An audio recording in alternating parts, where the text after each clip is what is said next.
What's going on, boys and girls? Today we're doing the Combat Sports Central betting video for Pyfer versus Hermansson. So basically this video is going to be all over the place throughout the entire week. I'm breaking down the matchups, looking at the best places to put my money based on fighters' recent performances, skill sets, all of the above. This video is not going to be start to finish the whole card. It will be outlined in chapters, however, so if you want a specific fight, you can go ahead and look, but if you want all the fights that I'm confident about, you can just skip through whichever ones you like. It's just going to be spots and clips that I've watched to try to give you a more educated opinion. I'll put into one big thing. I will also have a UFC stats betting video tomorrow, Friday, so keep an eye out for this. It's kind of like the prequel to that. I do have some plays in here. All of my plays are posted to my Twitter at JFTBet, so you can go ahead and look there if you want to see my picks right when I make them. In this video, you'll see them as well, so just make sure you keep an eye on that. Without further ado, I don't want to bore you with the intro. Let's get right into the video. Oh, Till's out! It's over! It's over! It's over! That's what I'm saying, boy! Oh! He got dropped! It's over!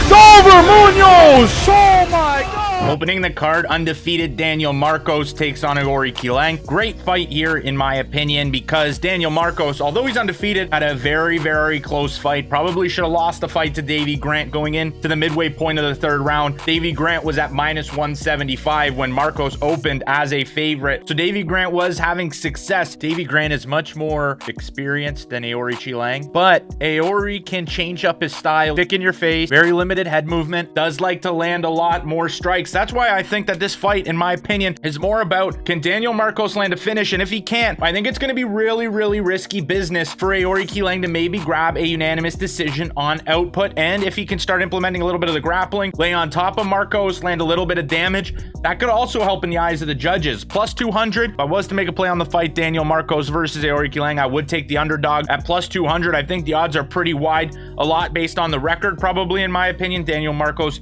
15-0 undefeated. He is a great striker, but sometimes very patient. He allowed Davy Grant to almost double him in significant strike, and Aoriqileng is definitely going to be in his face the entire time this fight goes on. We saw it in the Munoz Jr. fight for Aori. He was able to stay on Munoz's face, dropped him in the third round.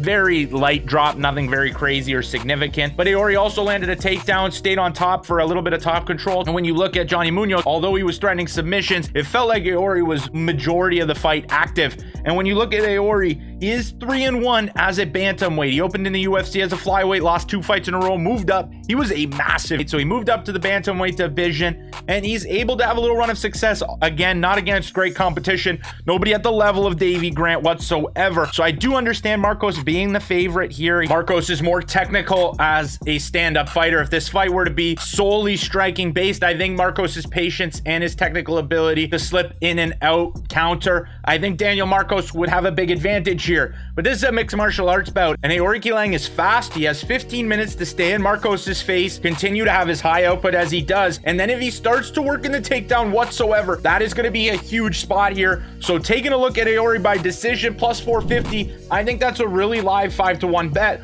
Maybe wait a little bit, get closer to the fight, see what more books offer, because we don't have money lines yet, and keep an eye on my Twitter because we might have an official play here on Aori by decision. The second fight on the Fight Night card is going to be an absolute banger. Hyder Amil is one of my anticipated guys coming out of the LFA. He has some brutal knockouts. His exit of the LFA in a main event in California was a great knockout. Hyder Amil, very wild, but very, very tough. And he's going to get welcomed to the UFC by a striker that seems to have a bad luck of opponents in his last couple fights. He takes this fight on short notice in a division up. Fernie Garcia makes his featherweight debut, which is going to play a major factor in this fight that I don't think the odds are correctly showcasing. But nonetheless, Fernie Garcia is a great mixed martial artist and a great boxer. He does focus more on the stand-up. His last couple losses do come when he's conceding a lot of takedowns, and it's not much like Hyder's first opponent. Amil was training for a wrestler. Now he gets a boxer who's very, very slick on a normal day and taking away the weight classes. Fernie Garcia's boxing is some of the most elite in that bantamweight division, but he's had bad luck, and I do think that the division and the striking power is going to come into play. And again, it's 8 days notice, so on a normal day when it comes to these two striking, I think it's actually very, very even, taking into account that Hyder is very wild. He's more wild than technical in my opinion, but he has the power that even when he's wild or loses rounds because his opponent is sharper, right when he lands on that chin, and if he doesn't get tired, he is going to be a horrible night out, and he's super, super tough. In this fight, easy plays for me. I'm actually going to take a bet in this fight for sure. Hyder Amil to win at -188. We'll do a unit, 1.8 units on that. And then under 2.5 rounds is a major underdog coming into this fight, which is surprising to me. I understand Fernie Garcia has never been finished. He's the only guy he usually finishes. But if Fernie does finish him and he comes in on 8 days notice looking way better than I think he will, don't think it's most likely that he does it via decision. He's gonna try and finish Hyder in those first 2 rounds, which makes the under 2.5 play for me very, very good. So give me that under 2.5 at +175, and we'll do that at a full unit. There's no matching of the odds here. We want a full unit on that to make a little bit of extra profit. That +180 is going to be on DraftKings, and the -188 odds are on FanDuel. Let's take a look at the matchup that really, in my opinion, does actually boil down to the striker versus grappler stereotype. Armen Petrosyan is going up against Rodolfo Vieira, which honestly, in my opinion, is a little bit tougher to call than I may have first thought. But let's get right into it with Armen Petrosyan, the former kickbox. Armen is no doubt a good striker. We saw it in his last fight against Christian Leroy Duncan, who honestly I had really highly touted coming into the UFC. But Armen did a great job landing more significant strikes throughout the entirety of the fight. One of Armen's best weapons is definitely his activity. Christian Leroy Duncan fell victim to it in their fight in the 2 deciding rounds for Armen. Armen was more active on the significant strike numbers, even though the fight may have looked even. Armen was stacking up significant strikes with his activity, and the only time Duncan looked like he even had a shot when he landed a spinning elbow, Armen landed a beautiful outside drip takedown. Outside of that fight with Duncan, in his 3 decision wins, he's racked up more than 88 significant strikes, and he's gone over the 100 mark in 2 of those 3 wins. And in his sole UFC loss, Kyle gave the blueprint to beating Armen, and it's in the takedown and the ability to land control time, keeping Armen on the ground and subdued for over 10 minutes of the fight, landing 4 of 5 takedowns at an 80% takedown rate. Armen's takedown defense is only in at 36%. So if you're on the Armen side, you're going to ask yourself, do you want to bet on a guy with poor takedown defense because you think he's going to come on later on in the fight and survive the submission attempts of a very dangerous fighter in Rodolfo Vieira? And still, the pivotal question in the fight, will Rodolfo be able to land the takedowns? And even outside of that, will Rodolfo land a takedown? And if Armen's able to get back up defending well, will Rodolfo to continue to follow up on those attempts and really just keep working at where he does best, his world-class Brazilian Jiu-Jitsu? Rodolfo Vieira is now 4-1 in fights where he lands a takedown, with 4 wins coming via submission. So that is a 100% hit rate when he is able to land a takedown, and I think he's going to be able to do that at least once in this fight against Armen. And to be fair, that one loss back when he fought Anthony Hernandez, this was at the peak of the Rodolfo Vieira hype, coming off of 2 submission wins. And Vieira really gassed out after that first round. And I honestly don't even think that it was a cardio issue for Rodolfo in that fight.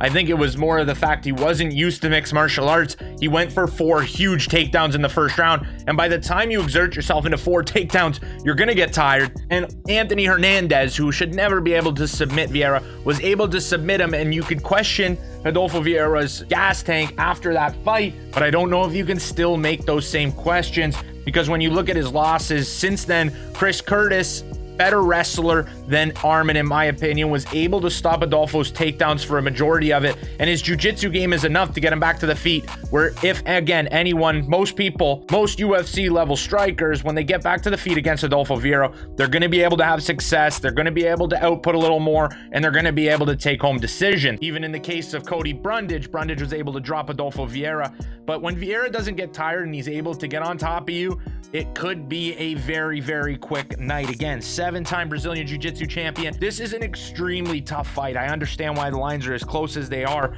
I do lean Rodolfo to win this fight because I do think his takedowns are going to be a big part of the first 2 rounds. And while Armen may blow through his gas tank chasing a finish like Cody Brundage did, I don't think Armen has the takedown defense. So unless Armen's going to put him away, in my opinion, I think Rodolfo is going to be on the takedown the entire time. I think he's going to be able to take Armen down. And if that's the case, whether by submission or whether on points, I favor Rodolfo to win in the spot. Again, besides a freak finish for when it comes to strikers, you get a freak finish, you're going to win the fight. We move into the lightweight division. Legacy fighter, one of the names that any MMA fan would recognize. Michael Johnson, now 21-19, takes on a relative newcomer to the UFC in Darrius Flowers at 155 pounds. Now, when this line opened, Darrius Flowers was actually -170. A lot of sharp action came in on Michael Johnson. Michael Johnson was only plus 142. He flipped all the way to becoming the favorite. Now you can find Darrius Flowers as high as plus 115. Darrius's implied odds went from 62% to under 50%, which is a major jump downwards. Flowers is 29, so he's just entering his prime, and he's always fought between welterweight and middleweight. This will be his first fight way down at lightweight at 155 pounds, and that is the most significant jump. You can clearly tell that Flowers is going to come into this contest in the best shape of his life, or the fittest shape of his life at least, and he was able to knock opponents out in the LFA. He took out Tim Hiley, he took out Daniel Gadley to get his opportunity on the Contender Series. He does use a significant amount of forward pressure, which causes him to add up significant strikes, which could play into a decision for him. But again, the real highlight for this guy is his knockout power, coming down so many weight classes. When he's training with really good guys and he's knocking out these heavier weight class opponents, when he comes down to lightweight, he's going to be very, very dangerous. Michael Johnson is still fast, still sharp. His combinations have always been some of the most crisp across the lightweight division. He's coming back 9 months after being brutally knocked out by Diego Ferreira in the second round. You do have to ask yourself how that's going to impact the fight here, but nonetheless, in that Diego Ferreira fight, Michael Johnson was honestly looking very, very good. He outstruck Diego over the 2 rounds. He was landing the more significant shots clearly in the first round, in my opinion. Then even further back, Mark DeKessie, great fight by Michael Johnson, outstruck him in the last 2 rounds, outstruck him in total. He landed a knockdown against Jamie Malarkey, maybe slowed a little bit in the later rounds. So the question is, how is Michael Johnson's chin holding up after such a brutal knockout against Diego Ferreira? Or does the forward pressure beat the technical ability and the skill set of Michael Johnson, who in my opinion will land his own shots, will land significant shots on Darrius Flowers, who moves forward, pushes the pace, is willing to take a shot, to give a shot. But still, Michael Johnson's slick. He knows how to traverse those engagements, and I think he's going to look really, really good in this fight. It's the question, will there be that boom moment of Darrius Flowers landing a knockout blow? And if he doesn't land the knockout blow, the forward pressure and activity is definitely going to score in the judges' eyes. So the technical ability